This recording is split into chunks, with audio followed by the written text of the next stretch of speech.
While Greeks and Trojans were clashing on the battlefield, a major tussle between the gods was about to take place on Mount Olympus. Hera, Athena, and Poseidon were on the side of the Achaeans, while Aphrodite, Ares, and Apollo were helping the Trojans. This feud was about to lead to a civil war in the abode of the gods.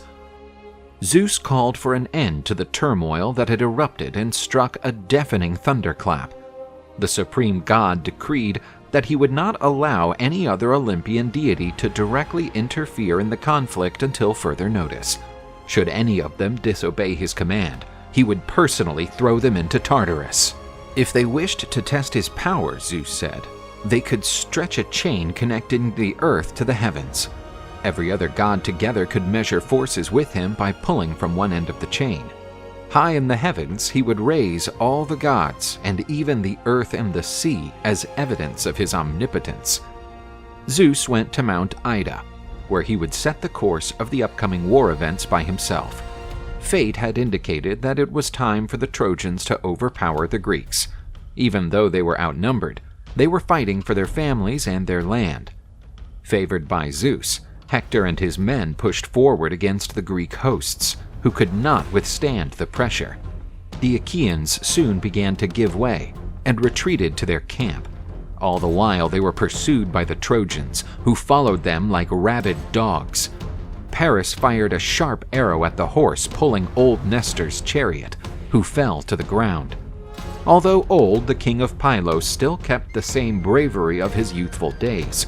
He defended himself against the attackers with his sword. But Hector was drawing near with his fearsome spear, which had already brought down more than 100 Greeks. But the gods appeared to be watching over old Nestor, and he was eventually rescued by Diomedes. Diomedes wished to achieve glory by claiming Hector's life, but a mighty thunderclap revealed that this was not Zeus's will. The old warrior succeeded in dissuading Diomedes from confronting the Trojan champion. The Trojans proceeded to advance to the moat guarding the Greeks' camp. Hector even said that he would have burned the Greek ships had it not been for the arrival of Nyx, the goddess of the night, who blanketed the earth with her black cloak. In Agamemnon's tent, the Greek leaders seemed supremely worried at the overwhelming victory the Trojans had achieved that day. The Achaeans' morale was at an all-time low. Nestor reminded Agamemnon that the Greeks' luck turned when the Achaean supreme chieftain fell out with Achilles.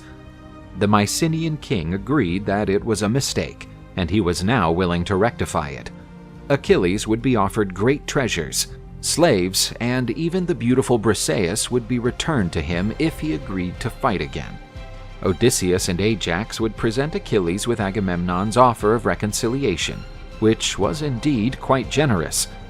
But Achilles was undeterred. He said he would already have left if Poseidon would grant him safe passage.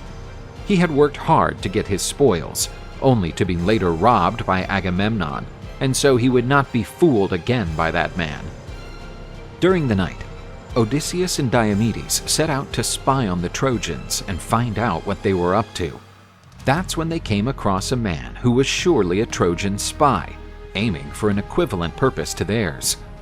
The Greek heroes forced the bloke to surrender and threatened him with death if he did not reveal some information of value to the Greeks.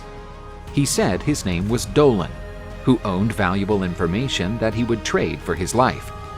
The Trojans said that King Rhesus of Thrace and his men were camped nearby, and that they had with them their wonderful white horses, reputed to be the finest in the world. Diomedes decided not to risk it, and did not spare the spy's life.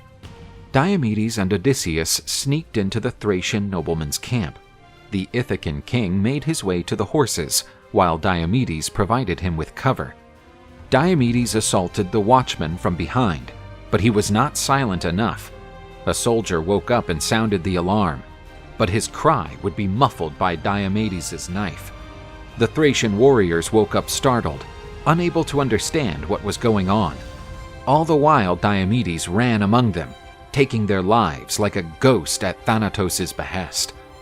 Diomedes' last casualty was King Rhesus. He and 12 of his brave warriors fell that night at the hands of Tydeus' son. Meanwhile, Odysseus had succeeded in stealing the horses and was calling for Diomedes to flee before reinforcements arrived.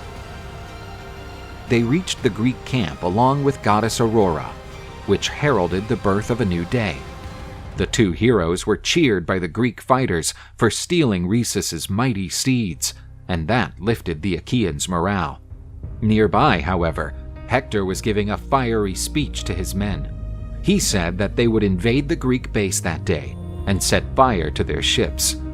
The fight for the retaking of the Ilian beaches was just beginning.